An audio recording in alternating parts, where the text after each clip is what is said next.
All right. I got the Grizzly Brothers on. I don't even know if you guys are actually brothers or not, but it is called Grizzly Brothers, right? Clayton and Ben here Represents. from Grizzly Bros. They got a pretty phenomenal YouTube follow. Checking out like 60,000 followers, making a bunch of content out of my home state of California, hunting a lot of blacktails, a lot of black bear, and some out of state stuff. So, Clayton and Ben, are you guys brothers? We are not brothers Oh, in fake in blood. news. In In blood, blood. only in woodsmanship. And Okay. spirit. Yeah. In spirit. Okay, gotcha. What I mean, what is Grizzly Brothers? I mean, how'd it come about? Well, it's just basically Clayton and I hunting together. We've hunted together for like a decade or more. I don't know. We kind of grew up together, and so then when we started hunting together, I think it first came about like there was this hunt that we did, and we started kind of dabbling in backcountry stuff, and so I just started making videos on my cell phone, just like, oh, this would be cool to show our friends or whatever. And then after the hunt was over, it was a great hunt. Both of us bagged awesome bucks. It was a rifle hunt. We got home and like I put together like a little iPhone, video deal on like the iPhone generic movie clip app or whatever it was. Yeah. And I sent it to Clayton. We were like, oh, this is awesome, dude. And then, that kind of just morphed into us posting and stuff on YouTube. And then, 7-8 years later, whatever it is now, here we are. But it was kind of unintentional. Honestly, we didn't go into it with like a business plan or anything. We just like a couple of guys posting videos on YouTube hunting in California. So, and it was kind of a gap in the market. There's not a lot of California hunting content out there. You No, get the dude, I am oddball, like, I have a mega church and I am the hunter at my church, right? I mean, like, I'm the hunter, right, in San Diego, right? It's like, it's such a small community. It is a tight community. Like, I can't say, like, in San Diego, I mean, there are thousands of hunters, but like, it's a very tight knit community. People know each other. People stick up this real small gun shops, real small bow shops. It is like a real core community of guys who hunt in California and do it.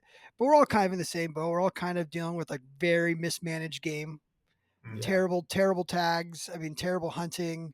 There are some really cool opportunities in California. Don't get me wrong. There are some awesome bear opportunities we'll talk about. And there are some awesome, like, you can go bow hunt in July in California, right? I mean, Mhm. there's some tags out there that are available that people don't know about, as well as our wild hog and stuff, but or a pay to play thing.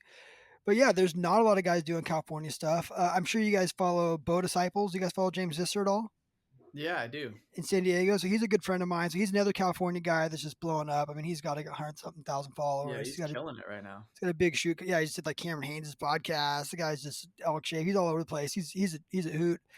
But I mean, there's not a bunch of guys doing what we're doing, right? Right.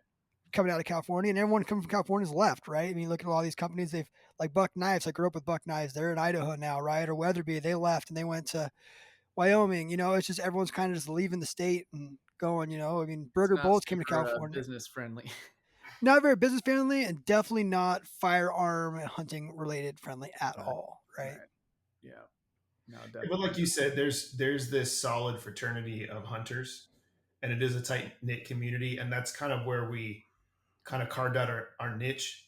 When this whole thing started with YouTube, was just like other hunters, that connectivity of California hunters, because there's a lot of hunters in California. It's a big Mhm. state, tons of public land, a lot of hunting opportunities, and just kind of flies under the radar because success rates are low. It's not the sexiness of Wyoming or Utah or whatever, but there is a lot of opportunity. So because of that, there are a lot of hunters here that only hunt California, and so Yep. we come onto the scene posting these hunts, and we find success generally year over year, and I think people just kind of connected with that. And yeah, and the grizzly part of Grizzly Brothers speaks to California. We got the grizzly on the flag, so Oh, it does make sense. yeah. I'm really dreading when the grizzly bear finally does make it to California because we're just never going to hunt them. It's not even an option. No. It's like the wolves are already down. I hear the wolves are already down in like some of the lower X zones already in the Sierras. Oh, Like, oh I yeah. mean, like we're gonna have wolves in Yosemite like sooner than later if they're not already there. Yep.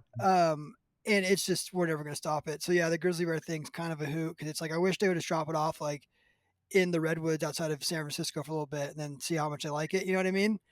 It's like there's like this disconnect in our state with game management, right? Where we got Yeah. like California and San Francisco, and then everything else that is potentially. I mean, I would say that the Sierras. I really love like the Eastern Sierras. I don't know how much time you guys spend over there, like some of the X like nines and the the sevens and eights and stuff. Um, they're beautiful. I think it rivals anything in the country Yeah. for beauty and for places to hunt. Absolutely. Now, are the bucks as big? No chance. Like we just don't grow giant mule deer here in California. We don't. We don't have big mule deer. Even our what we would call a mule deer, I don't even call them a mule deer compared to like going to Colorado. I mean, Mhm. I mean like San Diego's deer kind of more Pacific hybrid, like a hybrid blacktail mule deer. And even our true mule deer just aren't that big. And what you guys are chasing mostly is you guys are up for chasing a lot of those as blacktails, yeah? Yeah. Yeah, kind of the delineation is I-5. So you have Yeah, I-5 I-5, yeah. that splits the state, and the general consensus is the east side of I-5 is mule deer, the west side is a Colombian blacktail. But I mean, there's no rule that says a deer can't cross the road, right? So Yeah. that's just the delineating line that they decided on. Like this side's this side's this. Um, but yeah, there's a lot of We hunt a lot of predominantly we're hunting Colombian blacktails because we're like in the northwest of the state, but Mhm. we hunt the Sierras too, and we'll hunt over there. And I mean, I've seen giants, and everyone's seen a giant here and there, but for the most part, you're right. I mean, even our big ones, you're gonna be really hard pressed to find over 200-inch deer in California anywhere. You Oh, know, yeah, I don't even know the last time I saw one shot around here. Maybe they get one shot every year. I don't know. I don't think so. yeah, It's I up in mean, the you could north, go up find in it. the I far can go northeast. find a deer in any unit in Colorado or Arizona bigger than most deer we can find in California right now. Yeah, that's a fact. And yeah. it's and a lot easier. But yeah, I really like that area you guys are hunting up there too, because kind of like above San Francisco, there is I don't even know 1,000 miles or something until you get to Oregon. I mean, of just A lot of of just country. nothing. Yeah. Right? Like I've really wanted to go. The problem for me is like Northern California is way further than me going to Nevada or New Mexico or Arizona. It's far. I mean, it's California's a long state. I really want to go up there and go to like that up to the Shasta area up there, and really kind of get into that stuff for bears one time, and go do that. I say I'm gonna do it every year, then I'm going out of state. So that's kind of where you guys got your teeth up there, huh? It's up in that, that thicker stuff, that kind of like Southern Oregon, Northern California type stuff. I grew up hunting the C zones. So if you're familiar with the layout of the state, it's actually on the east side of I-5, and it was right now it's a draw unit, so you have to Mhm. draw the tag. But growing up, it was over the counter. So my dad got me into hunting when I was a kid, and because he was a hunter, and we grew up going to C4 primarily. So that was where I started hunting. I know that place like the back of my hand, and then we've just kind of branched out from there. I think Ben, you can speak to this, but D3 through 5, also in the Sierra, on the Sierra side, is close to home. So there's a lot of opportunities for us to get out there for a day hunt. Even it's an hour and a half. We're in the woods. Yeah, and those are basically over the counter tags, right? So people don't understand. We have I mean, California gives like I'm in D16. They give out 3,000 tags for San Diego. So Mhm. lots of and you can buy two tags. So that's people don't understand. You can get two tags in California, but now keep in mind 3,000 tags success rate's like 3% on public land or Yeah, something like that in San Diego. I mean, I think we have a 6% success rate in San Diego, and that includes like the 50,000 acre private ranch that everyone hunts as well. You know what I mean? So Yeah, it's yeah. like it's real slim pickings. I mean, I spent 10 days in San Diego this year hunting, and I found I think 80 deer and two spikes or four spikes, something like that. And no bucks. And it was wild. And I saw bucks before season, but just during season, I could not get on a buck for the life of me. It's tough hunting, but the opportunity is there. And we do have these super long seasons as well. Yeah. Like you said, it's opportunity. It's an opportunity state. So you can get the two deer tags. And one thing about California that's unique to Western states is they don't cater to residents other than tag prices. Yep. So a lot of states they'll earmark tags for residents. Well, in California they don't do that. So anybody from out of state has the same opportunities to get the same two tags that we do. It's kind of unique. You don't see that in a lot of states. Um, people aren't necessarily just rushing over here to get them though for It some weird. is it is the most mismanaged state in the lower 48. I mean, Oh, for in the sure, country. It was called the country, whatever. This was sure. mismanaged shit. I would argue that they need to go and cut seasons down and like the month long seasons, make them 1 week seasons split those 3,000 tags up into 3 seasons, you know what I mean? And 3 1 week seasons or 10-day seasons or something. Do something different, something better to kind of force people to be out there rather than be out there over a whole month. Um, Right. but I don't know. I mean, I have no Even maybe say in what California does. put like a a 3 point or better on some units. You know what I mean? To Oh give gosh, better that would be success. phenomenal. Put a thing in there because right now we have a thing in California. Everybody listening, that we can shoot a spork. So as long as it has a branch antler 2/3 up on one side, you can shoot it. So if it's we call them a sporky, right? A fork by spike, Yeah. call it a spork. We can shoot a spork. It's legal, and in San Diego, any legal buck is getting shot. Yep. Like it doesn't like you don't survive. You don't if you see a buck over 90 inches, like it's like getting talked about on the internet in San Diego. Right. We kind of call our bucks like the what the sorry, I'm gonna turn my phone off here. We kind of call our bucks like the coos deer of California down in San Diego, right? It's just it's just terrible hunting.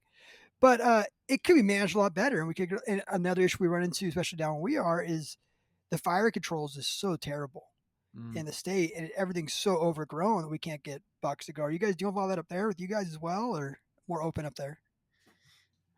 Yeah, we've got a pretty wide variety, and it depends on if you go west or east. I mean, there's so many different, even different like regions are managed by different forest Mhm. managers.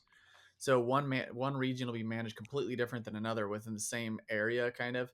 But I mean, some of the spots we hunt have monster bucks. We see bucks as far as blacktails monster. I mean, we've shot a bunch of really good bucks out of that north area, and I killed a 150 incher a few years ago, 3 years ago, and they're in there, and we see bigger ones than that. They're in there. You got to put the work in. They're not right by the pickup, but it's there's really good habitat up there too. The burns recently, what was it, 4 years ago? Everything burned, the Mhm. whole state pretty much. That did a lot of good stuff for the habitat. Now the problem is, the problem used to be finding the good habitat. Now there's so much good habitat up in the north of the state that you have to look for like old dark timber, unproductive, previously thought of unproductive, habitat to find these deer, because those are the safe havens they can hide in, right? You get some big mountainside and didn't get burned. Well, they're going to be just thick in there because they're feeding in and out of those edges, because now Yeah, so everything's you're burning. hunting edge stuff. You're hunting Yeah. edges of burns. Yep. Yeah, okay, edges of dark timber, getting them in there. Similar to elk. I mean, oh, you hunt elk the same way. Looking for Yeah. benches. Do you guys focus on benches at all on like Onyx? A little bit, but not so much. I mean, really honestly, and we just had actually a podcast last week with a subscriber. He had a bunch of questions and we went over this. More of what we're looking for is super steep, unforgivable, thick terrain. Like that's where all the blacktails hide. Yeah. So like if you find a little tiny bench that's not even going to be on the map, not even on the grid line, in that kind of terrain that's near some other something that they want to be at, they're in there. It's just, I mean, I shot one last year and drug them off, and I hit the angle with the rangefinder when I was getting out, it was 38 degrees. Right. So, that's just like, yeah, how much do you want to suck it up, buttercup, if you want a deer or not? But it's like you said, the state is so mismanaged that you've got to hunt those places because that's where the deer are at. They're pressured into those spots because, there's so many hunters out in the field, or the forest is in such bad shape in No some lion hunting. no, yeah. And the bear quota. I mean, so we've got this big thing. This is like one of our big deals. We give away a bear hunt every year for a subscriber to come hunt with us. And so it's right around the corner. Matter of fact, 1st of May, the sweepstakes opens. So we'll start, pumping it out. And it's all about, we call it the quota, right? And we actually are developing a bear call right now. It's called the quota, a predator call that we're going to use for calling bears. We're not developing it. We made it. It's in manufacturing right now. But it's because the quota is so small comparatively. We have more bears, black bears, in Mhm. the state than any other state in the union except for Alaska. We Mhm. have more bears than every other state. And we never filled a quota. Never, never.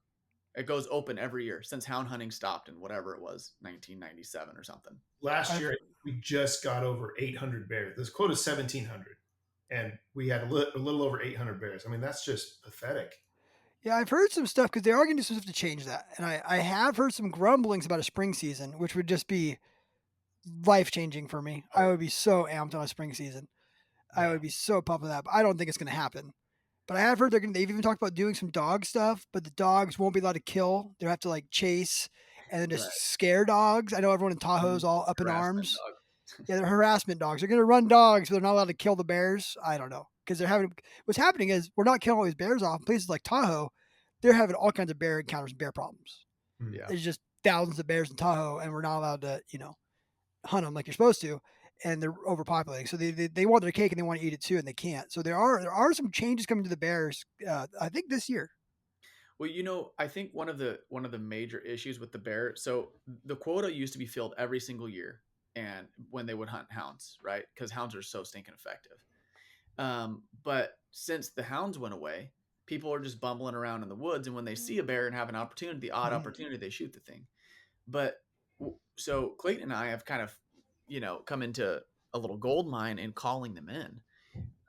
And we call these stupid bears in like coyotes. They come running, man. Like we went out, we took our subscriber last year, and he was a new hunter and a new archer, and everything was new for him. And we called him in 8 bears in 3 days, or Really? 12. I don't know. It was a lot of bears. And finally, he got a shot on one 16 yards because we would have probably shot a half a dozen of those, but we were trying to get him the right opportunity, the wind right, get it in really close, all the things.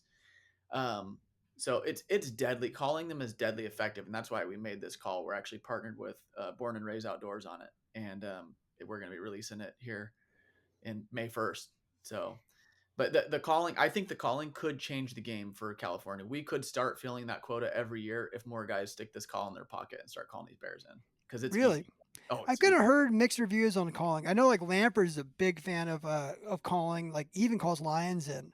He's been calling bears. He really likes doing that. Obviously calling wolves, stuff like that.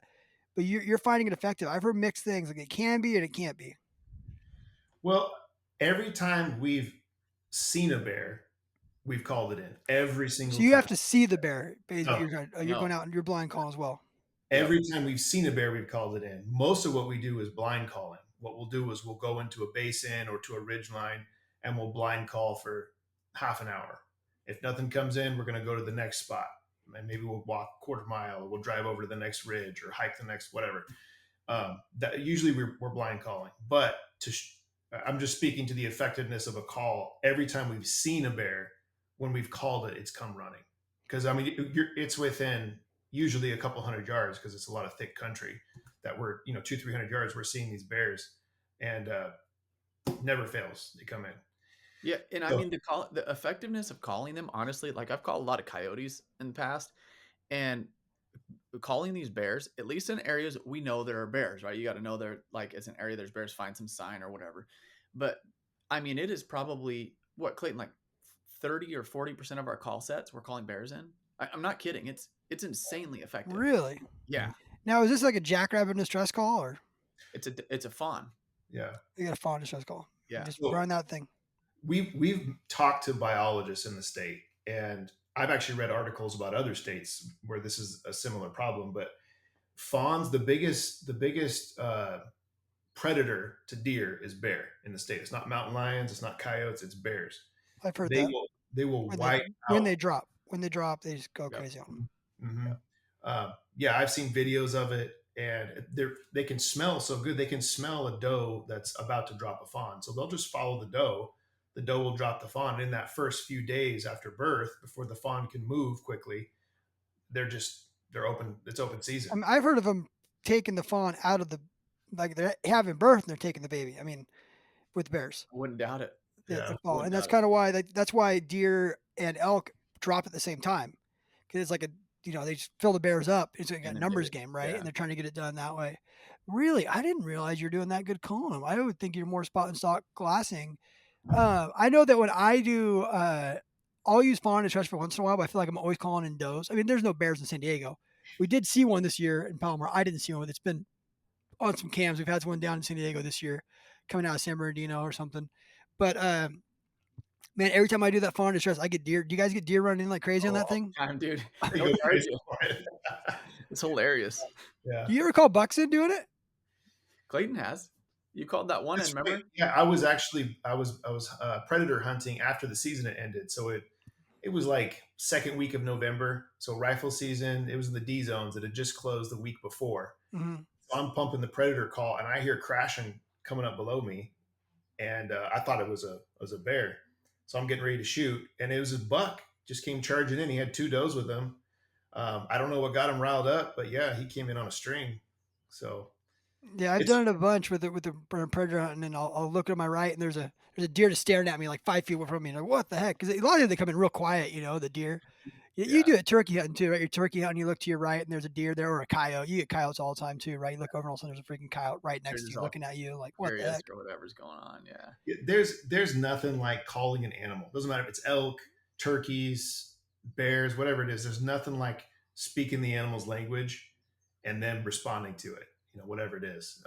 Yeah, it's super exhilarating. And then dealing with a bear that close. I mean, 16 yards. He poked that bear at 16 yards, and it seems to be the most effective early on in the season. So bear season opens concurrently with most of the archery zones, so August, um, and then runs concurrently. So you have your archery bear season that runs to the end of archery, and then rifle season opens with rifle deer season, which is why I think the quota is not met, is most people are just out there deer hunting. And Yeah, so if they need to open it up rifles to the whole thing too, not just during. I guess they don't. I guess they want to keep the guns out of the field during archery season. I guess that kind of makes sense. But it's like you could only archery hunt a bear with an archery tag. You can't go shoot a like during archery season. The rifles aren't open. You know what I mean? Right. Like exactly. I had a bear one year. I was out. I still haven't killed a bear. I'm going to kill one next month when I go to Montana. That's my goal. Cody Rich. We're going to do some bears. But I never actually hunted them, targeted them, right? Mhm. And the only time I've really had tag in my pocket, like I had one like up in like I think it was like X9B or something. I had a bear right in front of me during archery season, but I couldn't shoot it because it wasn't rifle season until the next day, you know. And it's just if that season was open, he would have been a dead bear and one less bear on the population. You know what I mean? It'd been good, but you're only giving you that basically that 3 week window to go kill these bears whenever that season's open, and then it's still open through Christmas, but no one's really targeting them. There is this thing that no one's really went out and targeting bears in California. Right. That's Exactly. kind of the big problem is no one's actually going out like once and I think that's another reason why this bear call could really turn the tide honestly for California. It's kind of like, marketing or whatever, but the thing is I wasn't super interested in bear calling or bear hunting at all. Like I was just take or leave a bear. Like if there's a bear and a deer opportunity, I'm going after deer every time. But after we started doing these calls, in this call that we made, there wasn't a call that had the exact tone. I know this sounds cliche. Everyone says this one, but there wasn't a call that had the exact tone. I had to use an elk read to start making the tone that I really wanted to dial in on when we're kind of like the frequency range. We were finding them coming in real hot. So then we like designed our own call. We're like pulling other calls apart and changing guts around and stuff, trying to get the sound. But eventually we made our own. But but the thing about the calling is it's super fun, dude. Like there's nothing cooler than calling these bear. Like when we call them in and they're like looking for you and they're like just Yeah. charging up the hill, like breathing heavy, looking around, trying to find you. And you're there with your bow and you're just like ready to go. It is exciting, Are you so typically bow hunting them? yeah. Yeah, pretty much all the time. I mean, because that first, and the reason is you know, um, it's a function of necessity, really, because when we're in the field and the bears, I mean, they respond all year pretty well to the fawn call, but our archery season's so early in the middle of August that there's still a lot of fawns running around. Mm-hmm. So the bears are still tuned into the fawn game, and that first week of archery season, they're real hot on it. So we've traditionally and honestly we get them in inside of 30 yards pretty much every time. So there's no reason to hunt them with a rifle. So are you guys going then and like getting all ghillie suited out? No, No. no, they're like pigs, dude. Yeah. I mean, not quite as bad, but they'll come right in and they're little beady eyes and they're looking around. As long as you get the wind right, you just be still and you're good. Really? Yeah. And they guys got me all excited. I'm like, man, I should go up to San Bernardino up there, go up there and go try and kill some bears Hey, during archery I season. told That I A told your zone tag is statewide, man. I told your person in the email if you've got free time in August when we do the subscriber hunt, come up, dude. I'll have to go 'Cause, talk to my wife. I'm going to Alaska in August. I don't know how much she's no, gonna be into that. I'm going to Alaska for Sitka blacktail. Well, if I were you, I would choose the hunt with us. Yeah, instead of Sitka blacktail. But maybe when I get back, I don't know what else I got on the docket, but No, that sounds fun. The cold calling them in thing sounds cool. Do you guys have one of those calls with you right now? I can go grab one. Yeah, Let grab me one. grab it real I want to quick. hear you rip one off and see what you Yeah. guys do. Yeah. So I'll keep Clayton going then while Ben's out. So you guys decided to make your own calls. How'd that come about? Well, we got asked a lot from subscribers because they would see us in videos and stuff calling animals in. So the question was, what call are you using? And it was hard to point him in one direction because, like Ben said, we were dissecting other calls to try to manipulate him and get the sound we wanted. So I called Ben one day. This is actually later last year. And I said, hey, why don't we just build our own call? We'll take all of our kind of research and dissecting these other calls, fine tuning the sound, plug it into our own call. And then I reached out shortly after that. I reached out to Trent, born and raised. You know, they've got the call company. Mm-hmm. Trent's been amazing. He's been awesome, super helpful. And he kind of helped us, gave us some pointers. We started working with an engineer. I mean, we really fast tracked this thing. And then we were able to work with a reed manufacturer and get the exact tone we wanted. There was some testing in there and stuff, but it So was can you exact. like play the sound and then like they have like computer stuff now, like kind of like, oh, this is what you need for that? Manual. It's a manual process. Yeah. So Okay. we go through like, we have this particular sound we've identified by hacking up other calls and kind of got our like prototype built out from random stuff. And then so that's kind of like the sounding board, like how close can we get to this? Okay, can we make it a little bit louder? Can we make the tone a little clearer? So this is the call we've end up with here. It's called the Quota. It has this unique like square design. Mm-hmm. And that's just to make it easier to fit in your pocket because you know how most of them are round. This will go in your Yeah. binaural harness without being a big old fat deal. But pretty cool little call. And it's a fawn call. I mean, it's nothing like rocket surgery.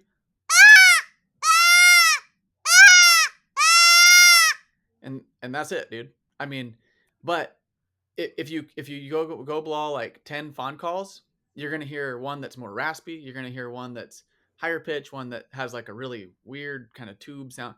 And this is the sound we wanted. So we're stoked on it though. It works really well. So now So walk me through a set. So now you've obviously you're gonna try and get a little bit of high ground, similar to coyote hunting, right? You're gonna find a place you can call. Obviously, you're gonna want some shooting lanes. You're using a bow.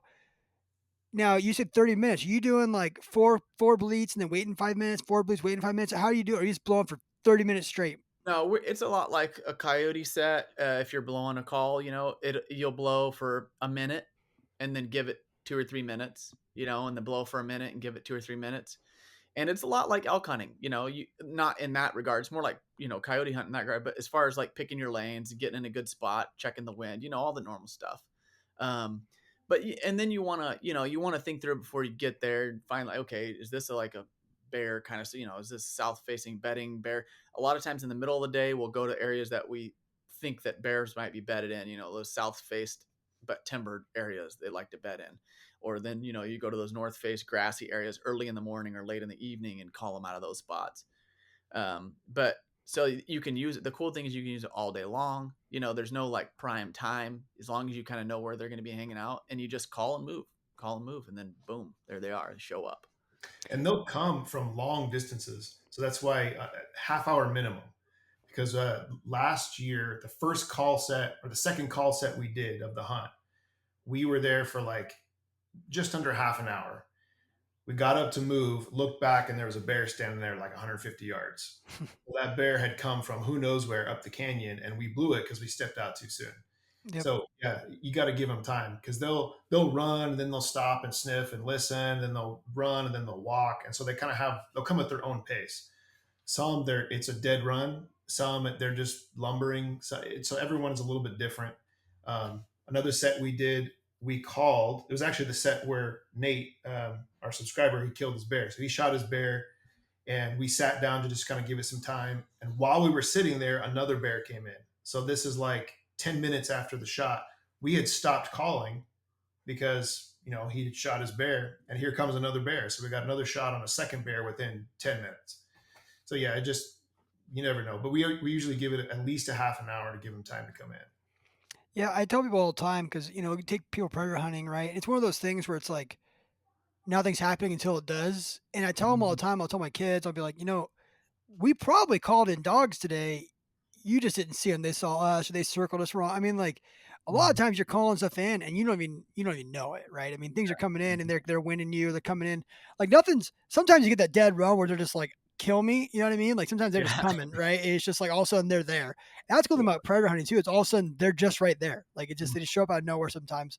It's really cool. How often are you guys calling dogs in when you're doing this? Where we're hunting, there's not a ton of them. Most of the time, where we're hunting for bears, so it's not very often. But every once in a while, we'll call one in and shoot them or try to. I think on that hunt we called in one coyote. On the last one with Nate, yeah. Yeah. Any lines yet?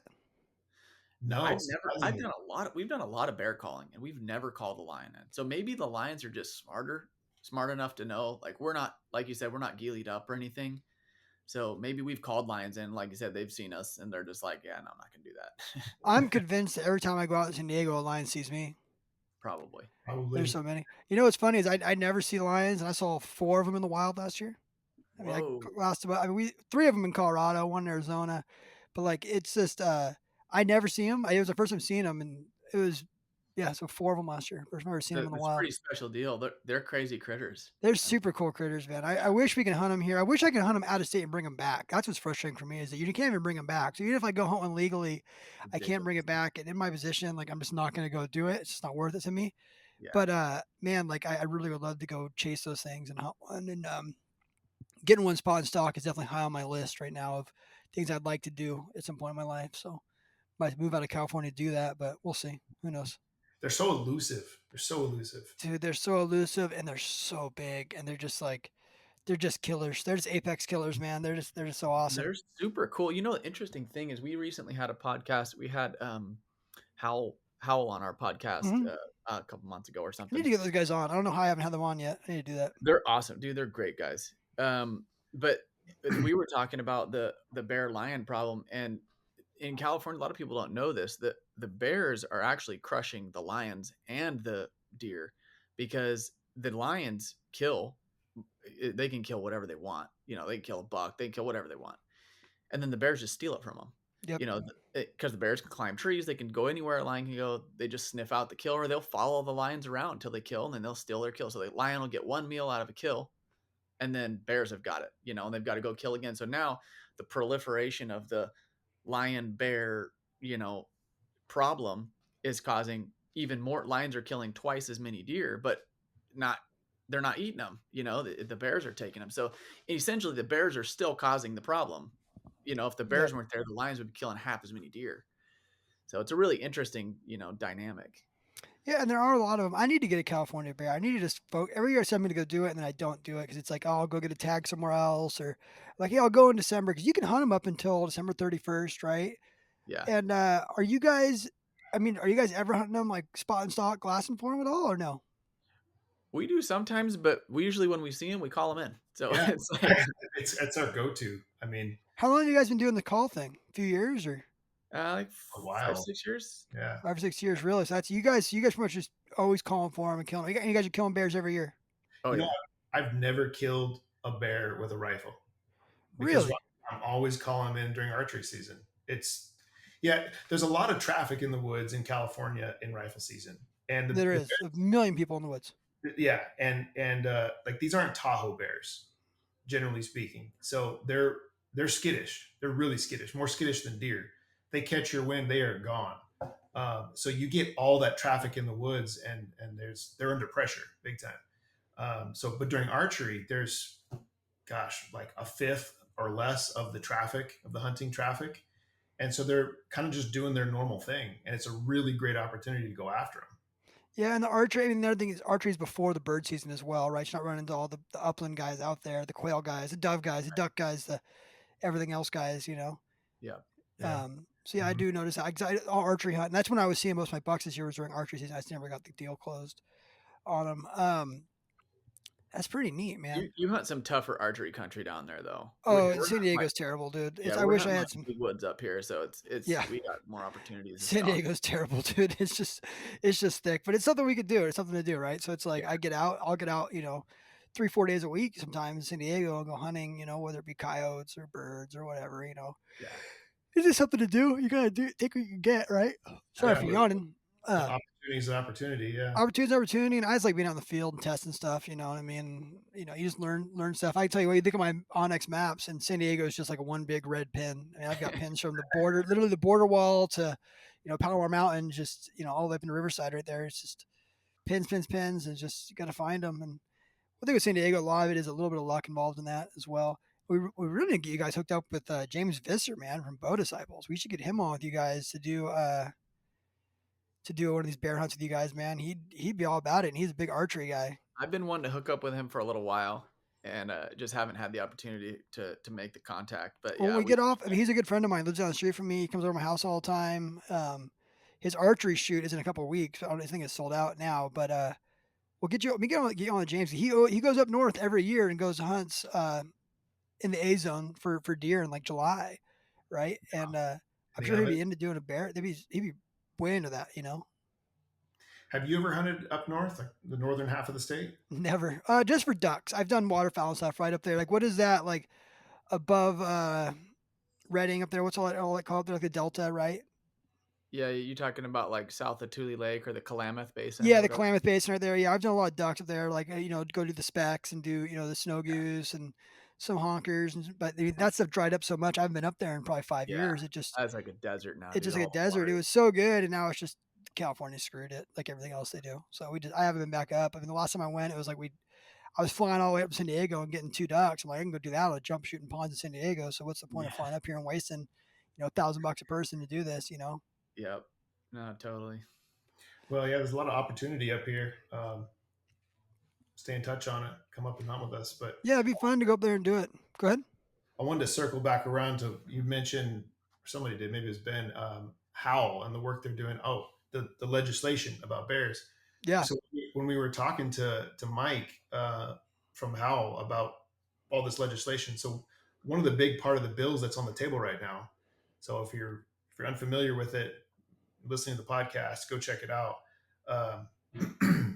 What they're proposing the whole tree and free thing with the dogs, right? And yeah, it's it's stupid.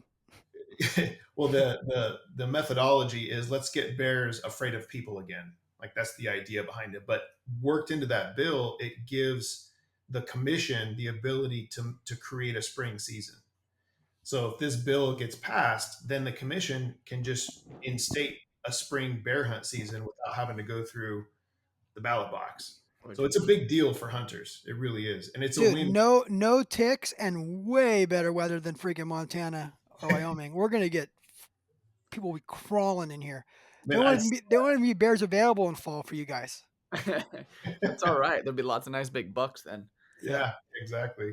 I saw that video that Go Hunt put out with all the ticks, Brady. That was Oh, insane. Like dude, we I never know. had issues. Yeah. It would be such a fair weather hunt down here in like March or April for bears. Oh my gosh, that'd be such a rad Incredible. hunt to get in California. I'd be Incredible. hunting the Sierras. I mean, the cool thing about the Sierras, there's so much snow up there, even up into like July. Mhm. Yeah. So it would just be like the coolest hunt in some of those areas up there. And that's really tough bear country. But that's where I'd want to go do it because it's just such big, vast canyons and the big Palisades looking over freaking Yellowstone or Yosemite, and You know, it'd be bitching. another spot that's a lot like that probably has more bears is the Trinity Alps up in the Trinity, very yeah, Trinity up northwest. there, Trinity Yeah. National Forest, yeah, right there. It's kind of by Shasta, right? Yeah, Yeah, west of Shasta. Yeah. that's the areas I was looking to go up and do it. It's just such a far drive, dude. It's like for me to get up there, it's like 13 hours, from my house and Yeah. then do it. But maybe I'll do it. Who knows? I mean, it'd be fun to go focus on it. Maybe I could do it, do a combo deer bear hunt deal or something, and pack in there and do it with my kids or something. Because I know you guys. We hadn't even talked about that. I mean, how are you guys? It sounds like you guys are you guys road hunting these bears, or how are you guys doing that? You guys mostly working the road systems and calling tops of canyons, or what are you guys doing? It's a mix. It's a mixed bag. I mean, we do a little bit of that, but we do wilderness areas for them. We do just regular BLM spots. We do national forest. I mean, we a whole mixed bag. But the roads can be very effective for bears just because. But you have to go early in the season. If you go rifle season and later, all the traffic pushes them down into the big canyons. So that's part of the reason why we'll go earlier and hunt for bear. Like honestly, our deer archery opener, a lot of time we're hunting bears. If we see a buck, we'll put a stalk on it, but we're mostly just calling bears in because the opportunity is so ripe, and it's like if you get your bear now, deer season is going to be open for months. So, but yeah, you can get them a lot of different ways. I mean, you're going to get, most of the time, you're going to get better age class, bigger bears deeper in the woods, right? I mean, that's kind of this same with deer, they don't like being around people. But the thing is, like, I've never personally been that way with deer or bear. Like if I shoot a big buck or bull or whatever, it's because it was the one that I found, I'm not like a hardcore That's a trophy hunter. California. That's a California mindset right there. Oh, totally. Totally. That's a That's, I was California born and raised mindset right there. We're up. kind of out there just trying to get it done. Yeah, we're having fun, man. And I'll shoot a deer and I'm happy. You know what I mean? Mhm. Like I've got some big bucks and I've shot some good sized bears, but eventually, it makes it fun because those ones come in between, the average size ones. But with What's the a big bears, bear? What's a big bear for you guys? I mean, Boone and Crockett, we've shot a couple. Our group has shot a couple Boone Crockett bears at this point. I mean, Really? like the old There's a, I don't know if you can see that hide behind me in the corner. That's a 6 foot bear. That's what I'm saying. You guys, I know we get some big bears in California. I know Livesay is like, you got the biggest bears in the States. You're getting some 6-footers. Yeah, yes, that guy was there's probably. even bigger than that. Yeah. I brought a kid with me this last rifle season, 19-year-old kid. We called in a bear. It was the opening weekend of rifle season. Called in a bear to probably 25, 30 yards, and he shot it with his rifle. It's actually being scored right now because the head was so big. It took us 4 hours to cut up that bear in the field. The thing was a toad. I don't know what the hanging weight was. Obviously, we had to pack it out. So we weighed the bags when we got back, though. And obviously, minus the skeleton and the guts and all that, we were at almost 200 pounds. Really, a boned out meat. Well, and the hide and the head. Okay. So that was a 350-pound bear. Easy. That was a big bear. So yeah, there's some big ones in there. Yeah, what I was getting at is that I personally shoot when I call in a bear and it's there, I'm gonna shoot it because as a service to the state, you know what I mean? Like I know it sounds ridiculous or altruistic or whatever, but like we need to kill all the bears. Like I'm not gonna wait and there's a bunch of guys in our hunting group and like if I shoot mine, I'll bring someone else and call them one and we'll shoot them one. Like we need to get bears on the ground. So. And it's like it's helpful in our little microcosm spots. Like we got a good little deer spot back over here in the backcountry. We want to go in there in archery season and clear out the bears. You know what I mean? Because that's helping us in the long run. So it's a win-win. But yeah, Are you self-filming most of these hunts? Are you guys doing it with each other filming? Or how are you guys doing that with the calling? We usually run together. Clayton and I do, and then we'll have another guy with us or two more guys. Depends on just who's joined in the party at that point. But either Clayton or I are usually filming. So yeah. So one guy filming, one guy hunting. Pretty much. Yeah. So you're running the call and your bow's in your hand. What are you guys shooting for arrow setups for these things? I shoot actually I just changed this year. I just bought a new bow a couple weeks ago. But I'm shooting the Access Max now, the jacketed. The new one, yeah, I gotta try that. They told me to get those. I have they gave me a ton of the I have like 60 of the Axis, the Easton Axis arrows, 300s, but they want me to switch over to the other ones. I need to get some of these in here and try them out. They're The pretty ones sick, so it's dude. like if you're listening to this, it's a aluminum wrapped with carbon. Like it's like the opposite of a FMJ. So it's like the opposite. It's like their new thing, and it's supposed to be pretty wicked. You sure you're shooting those? Yeah, I'm shooting those with a half cert, and I'm trying out the Beast broadhead this year. Oh, the Beast? Okay, I killed stuff with yeah. Beast. I killed a Yeah. goat. It was funny.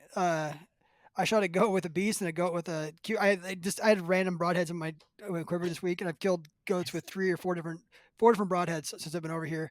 I ended up going away from the Beast, and the guy at the bow shop sold me these like 3 for $10 cheap expandables because he's like, dude, because you do not get your stuff back when you hit lava rock in Hawaii. Sure. So like I've just been like shooting these like cheap like wraps with a rubber band on them, but they freaking kill. They kill. It kills.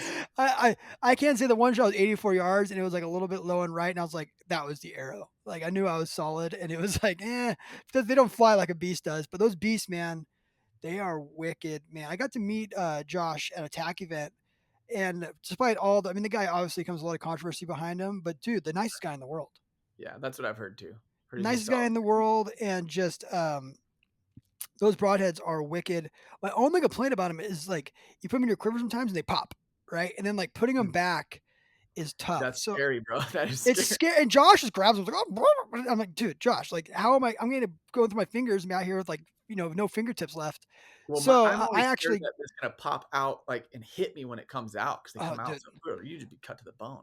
oh, they're gnarly. They are gnarly. I shot a pig with one. I mean, it was like blood like you've never seen before. It comes through and it leaves like a 4-inch hole in the backside of this pig, right? I Wow. think he has me shooting I think I'm shooting his 1.5s. Might be his twos. I think the 1.5s, but he gave me a bunch of them, and they're pretty slick, man. They're cool. I'm bringing those with me. I'm going to Africa. I'm bringing those and the severs. I'm still not sure if I like the severs more or the beast. I kind of like how the severs don't pop open Yeah. for that I reason. haven't had that issue. I haven't, like, I've just done some target shooting and whatever with them. I haven't hunted them yet because I just got them a few weeks ago, but, I haven't had the issue yet. Hopefully, maybe, like, the newest design or whatever. I think the new ones are even 2.3 cut, if Really. I'm not Oh, mistaken. they're on a deer. It's unreal. I mean, like you're gonna this the hole is huge. Yeah. Blood everywhere. You're gonna have. I mean, like I shot that goat the other day. It was just like dead. I mean, dead right there. Right. Yeah, no, I'm shooting like I think a 470 grain arrow, just Yeah. Same as middleweight you. That's arrow. me. Yep. So flies good. So I that's think I'm like important. 457. Are you in the 4 mil? Um, no, I think it's a 5. 5. Okay. Yeah. Yeah. Yeah. I'm doing like I'm like 4. I think I'm 300 4 like 457 or something like that with a 50 grain half out and then a 125 beast or 125 sever up front or whatever. On this one, I think I used like some of those fixed blade, like buzzsaw ones. I used some fixed blade QADs. My kid shot a deer I had some old, not a deer, he shot a goat. He had some old rage hypodermics and he freaking shot a goat. My kid is his first bow kill, 50 yards uphill. I mean, double lung and a heart. And that goat was just like, meh, and just fell How down. old is the boy? 16.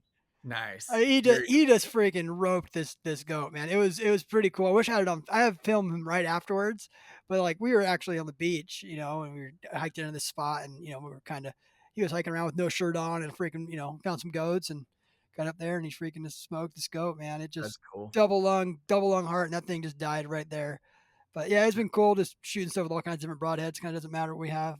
My 11-year-old shot a chicken with a Q80 Exodus as well. So my my friends here have a bunch of roosters and they're probably like, hey, come shoot a rooster. So my 11 went over there and shot a rooster with his bow. Hey, for a kid, man, if I was 11 or 12 and someone said, "Come shoot these roosters," bro, you wouldn't have no roosters Oh, left. dude, no roosters left, dude. I know my friend's like, don't shoot this one. This is the one we like, Mister whatever, Mister Spanky. I don't know what the guy's name is, but there's one rooster they like, right? The other ones they can That's care less. great. There's chickens everywhere over here. Chickens, pigs. It's a redneck paradise. You got to go to Hawaii if you get a chance. It's just I'm coming back in. I've been a few times and I've never had the opportunity to hunt because usually I'm taking my wife or my kids or whatever, and we're just having a good time. But next time, I told her the last time I was like, next time I've got to hunt. I've got to I'm bring. coming back in June. My kid's graduating from Youth of the Mission. It's a Christian ministry. So he was in Hawaii for 3 months and now he's in Kyrgyzstan for 3 months doing missionary work. So he Nice. graduates in June. It'll be like his high school and YWAM graduation. And I'm gonna go hunting with. There's a pastor over here that I met. I've been going to his church, and he's like wearing kuyus. We went to the beach together, and then now we're gonna go hunt wild pig or wild cows together. And he's Wild. like, dude, he swears that they're the most dangerous animal, like one of the most dangerous animals in the world. He's been treed 3 times. He's like, no boast. You got to use a rifle. He's like, they're that. I've heard about those He wild says cows. he goes, they are no joke, the most dangerous animal you've ever hunted. Like they Wow. are chasing you up. He's been treed 3 times hunting these things. So So they I'm like, basically turn into like water buffalo. yeah, exactly. That's exactly what he calls me. He's like, you got like water buffalo over here is what he's got. So Cape Buffalo type deal. And they're Wow. up in really cool terrain. I mean, the stuff up here that like you can hunt along the beach is pretty cool, but the stuff that's up really high, like 5,000 to 6,000 feet, is just stunning. Mhm. Mm. And so we're gonna go do that with him. I'm gonna come back. I might just film for him and watch him do it. I don't really care if I shoot a cow or not, but if I do, I'll probably just borrow his rifle. I don't want to do is bringing a gun over here. You gotta like check it in Yeah, and stuff. I'm only here for a week. So coming over for a week with my wife, and I'm gonna bounce out for one day and go hunting and with him and that go would do be that cool. stuff. What do you guys got on the docket for this year? Man, Man, we've got an application out for elk. Should draw that. We're gonna do a Wyoming mule deer hunt with some friends of ours. We've been stacking points in Wyoming for I don't know years, so we're gonna burn those points in October, and then of course all of our California stuff. So August archery with our subscriber, the winner of this giveaway, and then September rifle. We might try to do a horse hunt. We've never done horse hunts. Well, hunting with horses. I don't confuse people. Wild horse. Go to Nevada. There's plenty. So that would be fun. But yeah, we got a lot of hunts coming up. I'm actually going to be trying to shoot a buck in A zone this year in July, also. So we'll see how that goes. I've got a friend that has a couple 100-acre ranch, like literally 3 minutes from my house, and I've got permission to hunt out there. I went out last year a few times. Didn't put a lot of time into it, and got really close a couple times. But I mean, it's a lot like where you are, this A zone area. It's poor genetics. Every once in a while you get like a big Pacific fork or something, but mostly they're smaller bucks. Oh, lots of forkies, no eye guards. I Yeah, mean, yeah, 20-inch wide fork is a giant. He's getting smoked. yeah, yeah. Same gig up in A zone. So yeah, I mean, basically, in this year we ended up with this Oregon spring bear tag. So we got the spring bear thing, and then we're going to be doing our giveaway and dropping a call and some merch and stuff, and then straight into July I'll be hunting deer, and then August, and then September, and how it goes. So Yeah. got the Yeah, regular I'm lineup really going on. curious. Are you planning on calling in the spring bears? Yes, that's the Yeah. whole goal. I'm curious how it's gonna go, 'cause I'm going hunting now with Cody. I'm like, I want you to go buy a call. Where can you guys buy your call? Is it available yet? Not yet. When's it gonna be May available? This fall or First week of May. Yep. first week of May? I might be Yep. able to buy one. 'Cause I'm going up to the last week of May with Cody Rich. Maybe I'll buy a call. Do some product trade with you guys or something. Yeah, well, we can dish you out a couple when we get our first shipment. Yeah. So we'll That'd be send sweet some to down. sweet to run one and try it out and see how it does. I know that Lampers and guys are doing the same thing. So let's wrap this thing up. Maybe get a hunting story. Maybe get a bear story. Give me like a wild bear story or something you guys got. Something. Give me something good. Wrap it up with a good story. Oh man. Pressure moment, huh? Yeah, how about the story when we first the first bear either of us had ever killed when we first started figuring out bear Oh, calling, right? Yeah. Yeah, so bear weren't even on our radar at the time. We were hunting deer, and we were in this really snaggy, kind of dry, hot area. And I had some trail cams, and that was the reason we were down there. Well, on the trail cams, my trail cams got destroyed by the stupid bear. He ate both the trail cams. It was this one particular bear, black bear, real brown nose, and I was like, this stupid bear, or not. I don't remember how it looked like. Anyway, it was this. He had a particular marking, right, or whatever, and so he destroyed my trail cameras like early on. So I didn't get any footage of what was going on there or whatever. So Clayton and I were just hiking around. It's archery season, and all of a sudden, like down out of the area where I had those trail cams, here comes this bear, like hot footing it up the other side of the hill. And I was like, dude, there's a bear right there. It's probably like the same bear that's eating my trail cams. And he's So probably 300 yards out.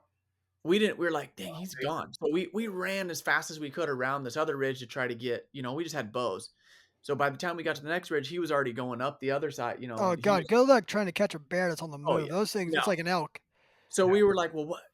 Let's just try it. I was like, I got a coyote call in my pocket. Let's just try it. So we blow this call, and it happened to be like a fawn noise. All of a sudden, this bear like alters course and just starts coming straight up our canyon. We're like, dude, he's coming right now. So a couple more blows on the call, and all of a sudden, this bear is standing there. And we had started filming hunts at this point. We had some like jangety camera or whatever, and I'm standing there filming, and Clayton's ready to shoot, and this thing pops up like 30 yards, and he's just standing like looking for us, right? Just head going back and forth, and Clayton draws. The whole thing happens. I'm looking through the LCD screen. I've got this whole thing unfolding on film. It's gonna be the best film yet to this, our channel. And he just drills this bear, pinwheels it. Bear takes off running, big growl, biting at the arrow, the whole thing. Turns over. Turns out two awesome things. One is I didn't push record. So we got no footage of this. And then we get to the bear. Luckily, that was the same bear that was eating my trail cameras. So we kind of got him back for all that. But it was wild. That was like our discovery point of like, hey, we can call bears in. So it was So pretty you guys do the whole like walk of shame, like, hey guys, I forgot to press record, but I swear Yeah. this just happened. That Since video? then since then, it's never happened again. We've had, like, probably 6 kill shots missed because someone didn't push the record button. It's insane. So, Dude, Yeah. I tell my kid, like, I tell my kid all the time, I'm like, "Stop trying to edit while you film." My kid's yeah. filming most of my stuff when I'm over here and stuff. I'm like, "Just record. Like, you're not paying for the space on the just record for longer. Give me 2 minutes." He'll try and, like, do clips, and I'm like, "Stop trying to just leave it recording because 'cause you're missing stuff that Mhm. happens when you Yeah, try and edit," you know what I mean? So just let that sucker run, man, and get that footage.